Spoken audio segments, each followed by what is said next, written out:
Bismillahirrahmanirrahim. Assalamualaikum warahmatullahi wabarakatuh. Selamat sore, salam sejahtera bagi kita semua. Salam, Om Swastiastu, Namo Buddhaya, salam kebajikan. Rekan-rekan media sekalian, saya Kepala BNPB didampingi oleh Kapolda Sumatera Utara dan Deputi 3 Penanganan Darurat.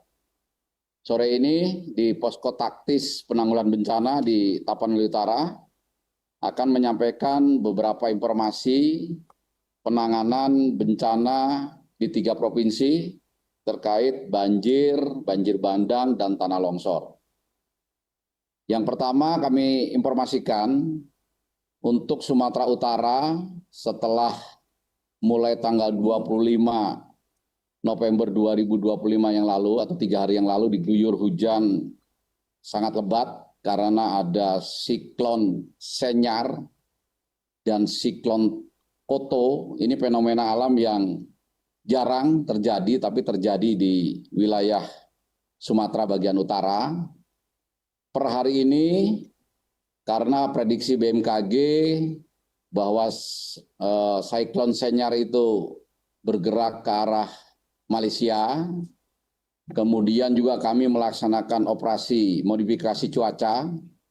Untuk cuaca per hari ini di Sumatera Utara, seluruhnya kondisinya cerah, tidak ada hujan, dan kami juga telah mengecek untuk cuaca di Sumatera Barat dan cuaca di Aceh per hari ini pun dalam kondisi cerah, tidak ada hujan. Mudah-mudahan ini akan berlanjut terus ke hari-hari ke depan. Di samping memang fenomena alamnya sudah berlalu, kami pun melaksanakan operasi modifikasi cuaca di masing-masing provinsi. Untuk di Sumatera Barat ada 1 pesawat, di Sumatera Utara ada 1 pesawat, dan di Aceh ada 1 pesawat. Dan kami masih punya cadangan 1 pesawat operasi modifikasi cuaca untuk mengantisipasi apabila perlu penebalan di salah satu provinsi yang menjadi objek penanganan kami. Selanjutnya rekan-rekan media sekalian, kami informasikan secara berurutan. Ini yang terberat adalah Sumatera Utara yang duluan bencananya. Ini hari ke-4 karena mulai bencananya adalah tanggal 25 November 2025. Setelah itu baru Sumatera Barat. Sumatera Barat menyusul. Jumlah kabupaten kota di Sumatera Barat tidak sebanyak Sumatera Utara dan Aceh yang terkena bencana. Dan setelah itu Aceh ini belakangan baru kemarin terjadi bencana yang cukup besar, banjir dan longsor. Ini akan kami sampaikan secara rinci. Yang pertama untuk Provinsi Sumatera Utara, per hari ini, per sore ini, kami mendata untuk seluruh Provinsi Sumatera Utara, korban meninggal dunia ada 116 jiwa. Kemudian 42 jiwa masih dalam pencarian. Tentu data ini akan berkembang terus karena kami informasikan juga masih ada titik-titik yang belum bisa ditembus, yang masih dalam proses penanganan, yang diindikasikan di tempat-tempat longsoran yang belum bisa tembus itu, mungkin juga ada korban jiwa manusia. Sehingga setiap hari akan kami update. Untuk sementara datanya itu, rinciannya Tapanuli Utara meninggal 11, Tapanuli Tengah meninggal 47, Tapanuli Selatan 32 meninggal dunia, Kota Sibolga ada 17 yang meninggal dunia, Humbang Hasundutan ada 6 meninggal dunia, kemudian Kota Padang Sidempuan ada 1, Fak-Fak Barat ada 2, dan sementara untuk Mandailing Natal, data kami sampai sekarang tidak dilaporkan ada yang meninggal. Kemudian untuk pengungsian, ini tersebar ya, jumlahnya lebih dari 1.000 kakak. Ya. Untuk Tapanuli Utara, ini kami cek awal, titik pengungsian sementara terpusat 1 titik di jalur yang menghubungkan Tarutung ke Sibolga. Ya, ada bangunan gereja di sana dipakai untuk mengungsi. Dicek sekitar ada 600 kepala keluarga. Kemudian Tapanuli Tengah ini juga terkonsentrasi di GOR milik Pemda Tapanuli Tengah, itu sekitar 1.100 kepala keluarga.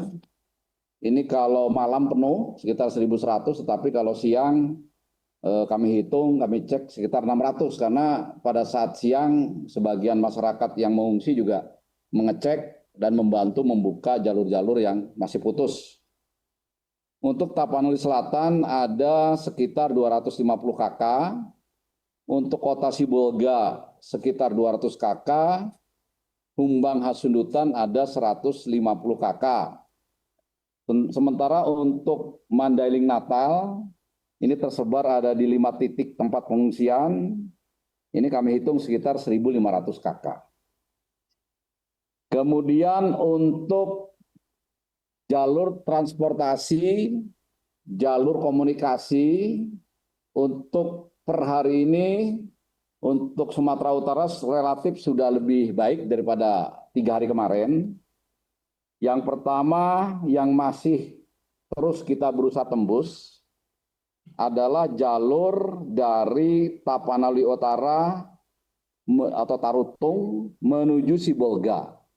Ini adalah urat nadi atau jalan yang sangat vital, tetapi sekarang masih proses untuk pembukaan, dibuka oleh Satgas Gabungan, ada Kementerian PUPR, ada Pomdam 1 Bukit Barisan, ada Satgas TNI dan Satgas Polri. Di situ bahu-membahu sedang bekerja dari mulai kemarin, dan hasilnya per hari ini lebih dari 10 km yang sudah dibuka. Target kami kalau hari ini, malam ini tidak tembus, besok kami akan usahakan untuk tembus sehingga jalur transportasi dari Tapanuli Utara ke bawah ke Sibolga ini bisa segera pulih. Kemudian untuk dari Tapanuli Selatan, dari Sipirok menuju Medan, ini juga masih tertutup, ya, ada 2 titik. Ini juga kami usahakan untuk ditembus. Kemudian di Tapanuli Tengah, jadi kami informasikan rekan-rekan media, untuk Sumatera Utara, kabupaten yang paling parah terdampak bencana ini adalah Tapanuli Tengah. Ini dari Sibolga, ini belum bisa tembus, karena ada beberapa jalan dan jembatan yang putus. Tetapi tadi pagi Satgas TNI Polri sudah bisa masuk menggunakan sepeda motor, menggunakan jalan kaki, artinya kebutuhan masyarakat yang terdampak yang kurang lebih 1.100 KK ini secara bertahap kita bisa berikan. Dan jalur udara dari Pelabuhan Pinang Sori di Sibolga, Tapanuli Tengah ini sudah bisa masuk ke Tapanuli Tengah. Kemudian di Mandailing Natal ini juga ada beberapa titik yang masih terputus, antara lain dari Singkuang menuju Tabuyung ada 2 titik, kemudian Tabuyung menuju Pasar Natal belum bisa diakses mobil, dan ada beberapa rincian lagi, nanti rinciannya akan saya berikan ke rekan-rekan media. Ini yang dilakukan oleh kami, ya, Satgas Tanggap Darurat yang sementara dipimpin oleh BNPB karena masih ditetapkan status tanggap darurat. Ini yang berusaha terus kami pulihkan untuk jalur-jalur transportasi ini. Nah, untuk jalur komunikasi, memang ada beberapa kabupaten kota yang masih belum pulih, yang sangat masih perlu pemulihan adalah Tapanuli Tengah.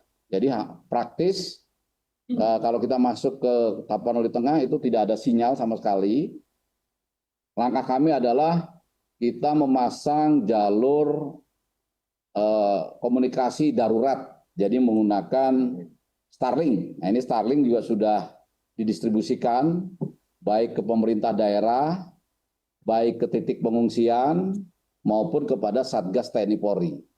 Jadi walaupun masih terbatas, per sore ini relatif masyarakat di Tapanuli Tengah sudah bisa berkomunikasi keluar daerah Tapanuli Tengah. Jadi memang mungkin rekan-rekan media juga banyak yang bertanya gitu, banyak yang dari luar Tapanuli yang bertanya tidak bisa mengkontak keluarganya, itu rata-rata yang keluarganya berada di Kabupaten Tapanuli Tengah.